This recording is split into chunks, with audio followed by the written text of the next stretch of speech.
एक बड़ी खबर सामने आ रही है बिहार से। आपको बता दें, भोजपुरी एक्टर पवन सिंह की अटकलें तेज हो गई हैं आरजेडी में जाने की। आपको बता दें, ये बड़ी खबर सामने आ रही है। इसकी ज्यादा जानकारी देंगे editor in chief Neeraj Sharma. Neeraj Sharma, ये बड़ी खबर सामने आ रही है। विधानसभा चुनाव सिर पर है, हर राजनीतिक पार्टी अपने पत्ते खोल रही है। ऐसे में भोजपुरी एक्टर जो है पवन सिंह, वो भी आरजेडी ज्वाइन करने की उनकी अटकलें तेज हो गई है। क्या कहना है? देखिए, पवन सिंह जो है माना जा रहा है कि वो आरजेडी ज्वाइन कर सकते हैं, क्योंकि पिछले कुछ दिनों में जिस तरह के बयान उन्होंने दिए हैं, और 2 दिन पहले ही एक मीडिया हाउस को जो उन्होंने इंटरव्यू दिया है, उस इंटरव्यू में उन्होंने तेजस्वी की तारीफ की, जिसके बाद से इस बात के कयास लगाए जा रहे हैं कि वो राष्ट्रीय जनता दल का दामन थाम सकते हैं।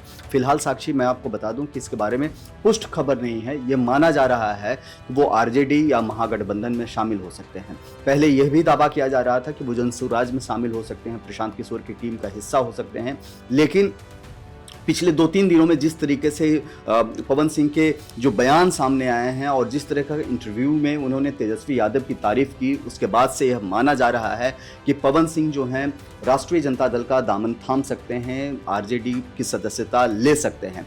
दरअसल साक्षी, इस बात को समझना जरूरी है कि पवन सिंह आरजेडी में ही क्यों जा रहे हैं, क्यों नहीं वो भारतीय जनता पार्टी में जा रहे हैं। तो आपको बता दें कि शुरुआत जब उन्होंने अपने पॉलिटिकल करियर की थी तो भारतीय जनता पार्टी से ही की थी, लेकिन बाद में उनको भारतीय जनता पार्टी से उनको निष्कासित कर दिया गया और अब उनके पास कोई रास्ता नहीं बचा है। और जब रास्ता नहीं बचा है तो और पॉलिटिक्स में करियर बनाना है, तो अब एनडीए में उनके पास के लिए एनडीए में जगह नहीं है, तो उनके पास कोई ऑप्शन नहीं बचता है। ऐसे में जनसुराज या तो किसी थर्ड फ्रंट पार्टी में वो शामिल हो सकते हैं या फिर राष्ट्रीय जनता दल में शामिल हो सकते हैं। फिलहाल जो बयान उनका सामने आया है, उससे माना जा रहा है कि वो राष्ट्रीय जनता दल में शामिल हो सकते हैं। तेजस्वी यादव की तारीफ करके उन्होंने खुद इस बात के संकेत दे दिए हैं। क्या लगता है कितनी जल्दी वो इस पार्टी को ज्वाइन कर देते हैं? अगर वो ज्वाइन करते हैं तो आरजेडी को क्या इसका फायदा मिलेगा? क्योंकि वो निर्दलीय भी लड़ चुके हैं। ऐसे में उनके जनता के बीच में कैसी छवि है, क्या इस छवि का वो फायदा आरजेडी को मिलेगा क्या? देखिए, आरजेडी में कब शामिल होंगे, अभी इस बारे में तो कोई डेट तारीख तय नहीं हुआ है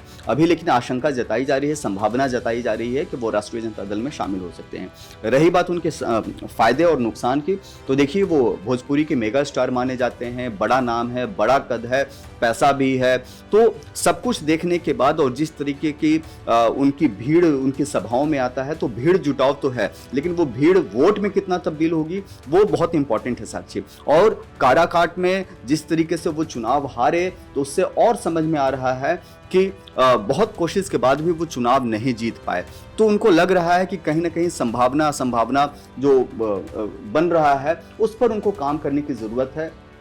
सबसे इंपॉर्टेंट पॉइंट ये है कि जो भीड़ आपके साथ खड़ी है वो वोट कितना देती है आपको, वो बहुत इंपॉर्टेंट है। और चुनाव केवल भीड़ तंत्र का चुनाव नहीं होता है।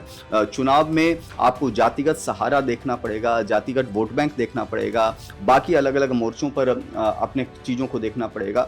साक्षी, मैं आपको बताऊं कि अगर 2017 में जो है पवन सिंह जो है भारतीय जनता पार्टी में शामिल हुए थे और अपना पहला राजनीतिक कदम की शुरुआत की थी।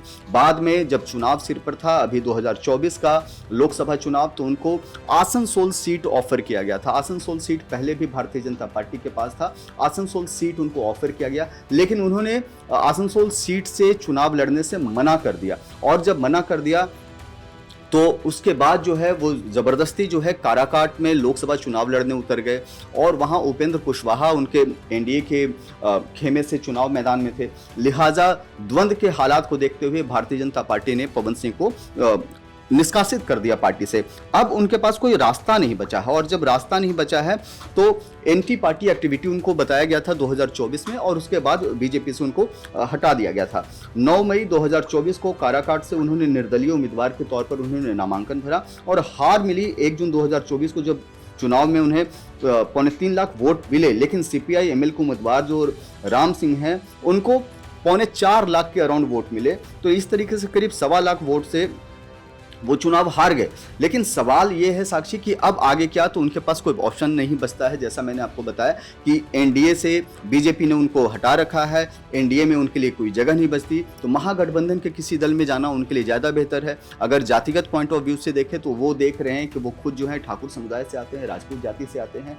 तो ऐसे में राष्ट्रीय जनता दल का जो एमवाई फैक्टर है, माई फैक्टर जो है, मुस्लिम और यादव फैक्टर, अगर उसके साथ वो चुनाव मैदान में आते हैं तो उनके लिए बड़ी जीत की संभावना दिखती है। लेकिन साक्षी, एक सवाल ये है कि जो व्यक्ति लोकसभा चुनाव लड़ चुका है, क्या वो विधानसभा का चुनाव लड़ेगा?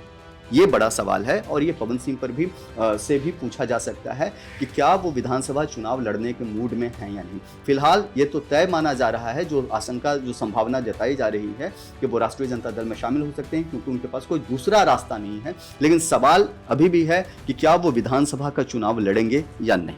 जी नीरज जी, बहुत बहुत धन्यवाद आपका। तो ये बड़ी खबर बिहार से, जहां पे पवन सिंह जो भोजपुरी स्टार हैं, अब वो आरजेडी पर जाने की उनकी अटकलें लग रही हैं। क्या इस पर अपडेट आता है? पल पल की अपडेट आप तक पहुंचाते रहेंगे। आप देखते रहें one nation one group news.